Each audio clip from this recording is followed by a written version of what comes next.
Technique ক্লাসের মধ্যে সকলকে স্বাগত। আজকের আমাদের আলোচ্য বিষয় দশম শ্রেণীর প্রথম পর্যায়ক্রমিক মূল্যায়নের ইংরেজির দ্বিতীয় সেটের প্রশ্ন এবং তার উত্তর। তোমাদের এই পরীক্ষায় পূর্ণ মাধ্যমে 40, সময় হবে তোমরা 1 ঘন্টা 30 মিনিট। তোমাদের এর আগে ইংরেজির একটা সেটের প্রশ্ন এবং তার উত্তর করানো হয়ে গেছে।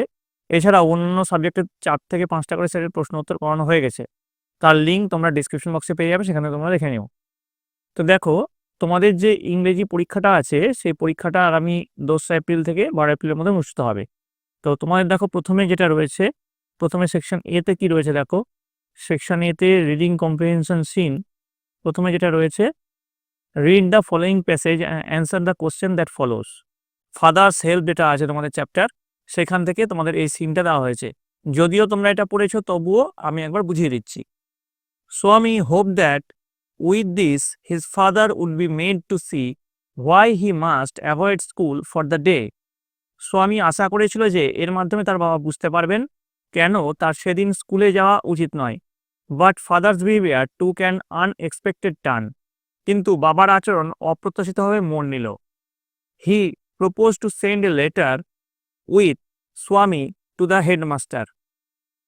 তিনি স্বামীর সাথে প্রধান শিক্ষকের কাছে একটি চিঠি পাঠানোর প্রস্তাব দিলেন।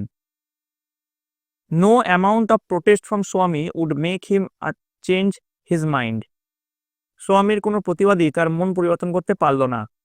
By the time Swami was ready to leave for school, father had composed a long letter to the headmaster.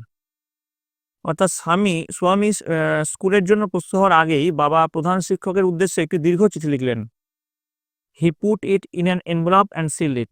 তিনি সেটি একটি খামে ভরে মুখ বন্ধ করলেন। What have you written father? Swami asked apprehensively. বাবা, তুমি কি লিখেছ? স্বামী শঙ্কিত হয়ে জিজ্ঞাসা করল। নাথিং ফর ইউ, অর্থাৎ তোমার জন্য কিছু নয়। Give it to your headmaster and go to your class. তোমার প্রধান শিক্ষককে দিবে এবং ক্লাসে যাবে। Have you written anything about our teacher Samuel? অর্থাৎ তুমি কি আমাদের শিক্ষক স্যামুয়েলের সম্বন্ধে কিছু লিখেছ? Yes, plenty of things. হ্যাঁ, অনেক কিছু। What has he done father? বাবা, তিনি কি করেছেন? Everything is there in the letter, অর্থাৎ সব কিছুই চিঠিতে আছে।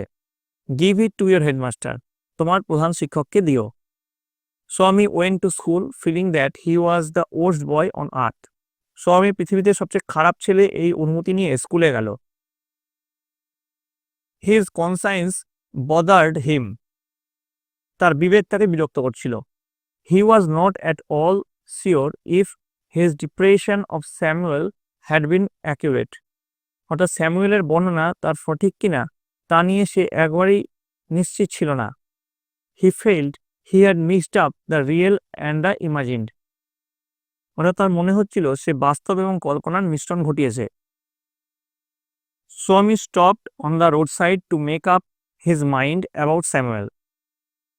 অর্থাৎ স্যামুয়েল সম্পর্কে মন স্থির করার জন্য স্বামী রাস্তার পাশে থামল। Swami was not such a bad man after all. Samuel was not such a bad man after all, অর্থাৎ স্যামুয়েল আসলে খুব খারাপ লোক ছিলেন না। Personally he was much more friendly than the other teachers. ব্যক্তিগতভাবে তিনি অন্যান্য শিক্ষকের তুলনায় অনেক বেশি বন্ধুত্বপূর্ণ ছিলেন। স্বামী also fail Samuel had a special regard for him. স্বামী আরও অনুভব করেছিল যে স্যামুয়েলের তার প্রতি বিশেষ শ্রদ্ধা ছিল। তো এই ছিল তোমাদের টেক্সট। তো এর মানেটা আমি বলে দিলাম। এবার দেখো, তোমাদের এর করসপন্ডিং যে প্রশ্নগুলো আছে, কমপ্লিট দ্য ফলোয়িং সেন্টেন্স, নিচের বাক্যগুলো সম্পূর্ণ করতে হবে। কি বলেছে? ফাদার হ্যাজ কম্পোজ, অর্থাৎ বাবা রচনা করেছিলেন, a long letter to the headmaster, প্রধান শিক্ষকের উদ্দেশ্যে একটি দীর্ঘ চিঠি। Swami went to the school feeling, Swami স্কুলে গেল এই অনুভূতি নিয়ে, that he was the worst boy on earth, সে পৃথিবীর সবচেয়ে খারাপ ছেলে। নেক্সট দেখো, answer the following question. He was not at all sure if his depression of Samuel had been accurate. Why was he not sure about his depression of Samuel? অর্থাৎ স্যামুয়েলের বর্ণনা তা সঠিক কিনা তা নিয়ে সে একবারে নিশ্চিত ছিল না। তো স্যামুয়েলের বর্ণনা সম্পর্কে সে কেন নিশ্চিত ছিল না? উত্তর লিখবে, he was not sure if his description of Samuel had been accurate because he felt he had mixed up the real and the imagine. অর্থাৎ স্যামুয়েলের বর্ণনা সম্পর্কে সে নিশ্চিত ছিল না, কারণ তার মনে হচ্ছিল সে বাস্তব এবং কল্পনার মিশ্রণ ঘটিয়েছে। Swami stopped on the road side. Why did Swami stop on the road side? Swami রাস্তার ধারে থামলো, কেন রাস্তার ধারে দাঁড়িয়েছিল সেটা বলতে বলেছে। উত্তর লিখবে স্বামী stopped on the road side to make up his mind about Samuel. Samuel সম্পর্কে মন স্থির করার জন্য স্বামী রাস্তার ধারে থামলো। নেক্সট স্লাইড দেখো কি আছে। রাইট টি অর এফ, অর্থাৎ ট্রু ফলস করতে বলেছে। No amount of protest from Swami would make father change his mind. The স্বামীর কোনো প্রতিবাদী বাবার মন পরিবর্তন করতে পারলো না। এটা সত্য। সাপোর্টিং সেন্টেন্স কি আছে? No amount of protest from Swami would make him change his mind. Next প্রশ্ন, father composed a long telegram. এটা ফলস, কারণ হচ্ছে father compose a long letter. তারপর দেখো father behaviour took an unexpected turn. এটাও false, কারণ ফাদার বিহেভিয়ার টুক অ্যান এটা কোনো ভাবেই প্রত্যাশিত মোড় ছিল না, এটা অপ্রত্যাশিত মোড়ই ছিল। আচ্ছা, এখানে আনএক্সপেক্টেড নয়, এক্সপেক্টেড আছে, ঠিক আছে? তার জন্য এখানে ফলস হয়েছে, তার জন্য এখানে আনএক্সপেক্টেড হচ্ছে সাপোর্টিং সেন্টেন্সে আছে। নেক্সট দেখো, read the poem and answer the question given below. My own true family. তোমাদের এইটা যে পোয়েমটা আছে সেখান থেকে এই প্রশ্নগুলো দেওয়া হয়েছে। আশা করি তোমরা এই কবিতাটা পড়েছো। তো দেখো এই কবিতার করসপন্ডিং যে প্রশ্নগুলো আছে একবার দেখে নাও।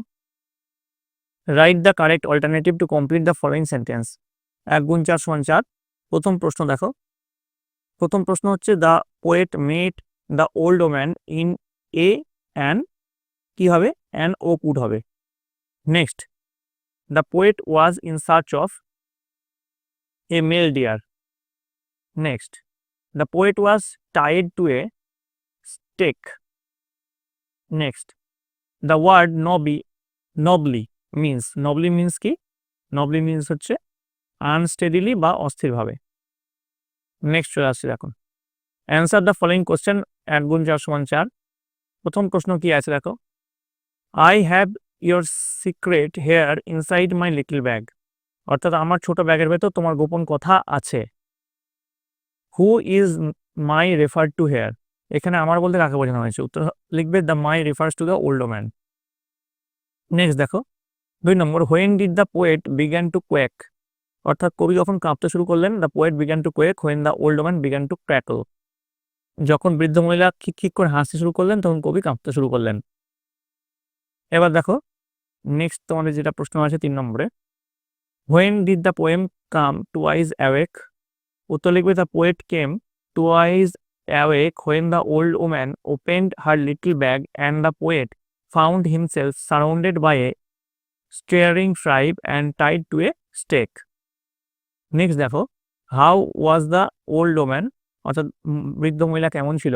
উত্তর লিখবে the old woman was described as all nobistic and rag. This suggest she was old, frail, and possibly dressed in tattered clothing. অর্থাৎ বৃদ্ধ মহিলাকে পুরো গাঁটযুক্ত লাঠি এবং ছেঁড়া কাপড়ে ঢাকা হিসেবে বর্ণনা করা হয়েছে। এটি ইঙ্গিত দেয় যে তিনি বৃদ্ধ, দুর্বল এবং সম্ভবত জীর্ণ পোশাকে পরিহিত ছিলেন। নেক্সট এবার চলে আসবো দেখো, এবার সেকশন বিতে চলে আসছি। অর্থাৎ এটা হচ্ছে তোমাদের grammar section. Write the correct alternative to fill in the blanks.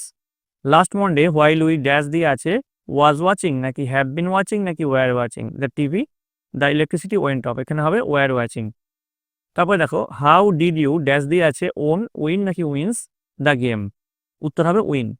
It dash is raining has rain নাকি has been raining for 3 hour. উত্তর হবে হ্যাজ বিন রেনিং। নেক্সট দেখো চলে আসছে fill in the blanks with appropriate articles and preposition. 1 গুণ 3 সমান 3। Children are fond dash toys. উত্তর হবে fond of toys. Bankimchandra is dash Scott of Bengal. The house is dash construction under construction. Next চলে আসছে দেখো ডু অ্যাজ ডাইরেক্টেড। 1 গুণ 3 সমান 3। I saw a snake I ran away. Use participle. উত্তর হবে seeing a snake I ran away. Next দেখো blood is thicker than water. Make it positive degree. উত্তর হবে water is not as thick as blood. তারপর দেখো I had written a letter change the voice. উত্তর হবে a letter had been written by me. চলে আসবো পরবর্তী প্রশ্ন। Replace the underline words with suitable phrasal verb. Rabi met his friend in the market. মেটের phrasal verb কি হবে? Came across. Tarun can not tolerate such a cruel behaviour. টলারেটের কি হবে? Put up with. The boy was reared by his aunt. রিয়ার্ডের কি হবে? Brought up. ঠিক আছে, এবার দেখো পরবর্তী সেকশন সিতে দেখো চলে আসছি। সেকশন সি হচ্ছে তোমাদের রাইটিং স্কিল। প্রথমে যেটা আছে কি বলেছে? Application are invited from needy and brilliant student who want to be supplied with books free of cost. অর্থাৎ অভাবী এবং মেধাবী শিক্ষার্থীর কাছ থেকে আবেদন আহ্বান করা হচ্ছে যারা বিনামূল্যে বই পেতে চায়। Write an application to your headmaster mentioning the points given below. নিচে যে পয়েন্টগুলো আছে সেই হিসেবে তোমার শিক্ষকের কাছে একটি আবেদনপত্র লেখো। এখানে পয়েন্টস দেওয়া আছে: name, class, roll number, income of the family, percentage of marks in last examination, name of 3 books you need most. ঠিক আছে, অর্থাৎ নাম, শ্রেণী, রোল নাম্বার, পরিবারের আয়, শেষ পরীক্ষায় প্রাপ্ত নম্বরের শতাংশ, তোমার সবচেয়ে প্রয়োজনীয় 3টি বইয়ের নাম লিখতে বলেছে। তো দেখো এখানে চিঠি লেখা হয়েছে to the headmaster, Jadupur high school, Ramraiga, Birbhum. Subject কি দেওয়া হয়েছে? Application for free book supply, অর্থাৎ বিনামূল্যে বই সরবরাহের জন্য আবেদনপত্র। লিখবে রেসপেক্টেড স্যার অথবা madam, I am Ram Das, a student of class 10, roll number 5, I belong to a financial weak family. আমি রামদাস, দশম শ্রেণীর ছাত্র, রোল নাম্বার 5। আমি একটি আর্থিকভাবে দুর্বল পরিবারের অন্তর্গত। With a total family income of 7,000 per month, যার মোট পারিবারিক আয় মাসে 7,000 টাকা। ডেসপাইট দিস চ্যালেঞ্জেস, অর্থাৎ এই প্রতিকূলতা সত্ত্বেও, I have been working hard in my studies and secured 93% mark in the last examination. এই প্রতিকূলতা সত্ত্বেও আমি আমার পড়াশোনায় কঠোর পরিশ্রম করে চলেছি এবং শেষ পরীক্ষায় 93% নম্বর পেয়েছি। I am in urgent need of following books which are essential for my study. আমার পড়াশোনার জন্য অপরিহার্য নিম্নলিখিত বইগুলি আমার জরুরি প্রয়োজন। 1 নম্বর কি আছে? জিওগ্রাফি, 2 নম্বর লাইফ সায়েন্স, 3 নম্বর হিস্ট্রি, ভূগোল, জীবনবিজ্ঞান এবং ইতিহাস। I humbly request you to kindly consider my application and provide me with this books free of cost.